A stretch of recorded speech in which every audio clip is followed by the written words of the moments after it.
All right, welcome back, everybody. First of all, I want to thank Eric Stidman for filling in on the 5 o'clock broadcast. Lindsay Monroe and I were in Indianapolis at the National Weather Service. We were consulting with them about our winter forecasts, and we seem to be in pretty much agreement. And of course, our winter forecast will be coming out on the 18th and 19th of November.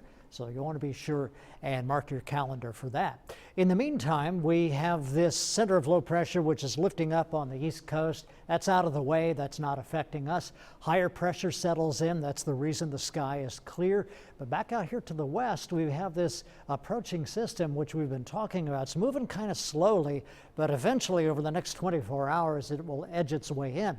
First part of the day tomorrow, Veterans Day, should be okay, but the wind will start to pick up and the clouds will move in as the day progresses, and then by the afternoon tomorrow, then we're going to have to start talking about the possibility of increased wind and maybe even a chance of rain. So we'll look at the futurecast in a moment. In the meantime, a clear sky tonight.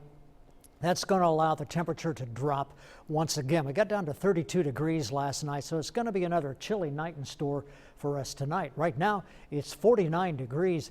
It's interesting how quickly the temperature drops after the sun sets, because we had a high today of 56 degrees, but then the sun goes down, which is like almost at 20 till 6 over here in Indiana, 20 till 5 in Illinois. And so now we're at 49 degrees, 47 Paris, 53 in Casey. Robinson has 48 and Linton 50 degrees. Not much of a wind right now. This will be very different tomorrow night at this time, as the wind will increase as this next system comes in with a very deep center of low pressure, which is going to be coming in, which is going to really stir things up. 3-mile-per-hour wind right out of the south. It's starting to put a little more moisture in the air, and so that will turn into rain as we get into tomorrow afternoon and tomorrow night. Look at the Storm Team 10 futurecast through the overnight into noon tomorrow. See how more clouds start to move in. So Veterans Day festivities, or I don't know if festivities is the correct word, but Veterans Day activities will be going on. And then we get into tomorrow afternoon, into tomorrow evening. This is tomorrow night at about this time, around 6 o'clock tomorrow night. And then further into the evening, this is 9 o'clock tomorrow night.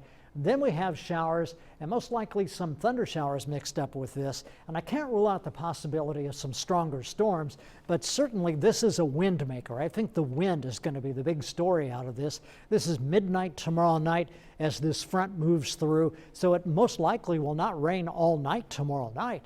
But we are going to have this period of time from tomorrow afternoon till about the middle of tomorrow night where we have windy conditions and perhaps some stormy conditions as well. So clear and chilly, a light breeze, 36 for the overnight low tonight. More clouds as the day goes on, but late day wind increases.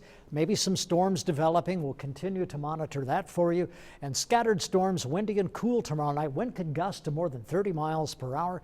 And the 7-day forecast, well, after this all blows through, Thursday calms down. It'll be 54 degrees. And that brings us to a fairly nice weekend as once again higher pressure settles in. Temperature warms up a little bit. And then another chance of rain as we get into about the middle of next week.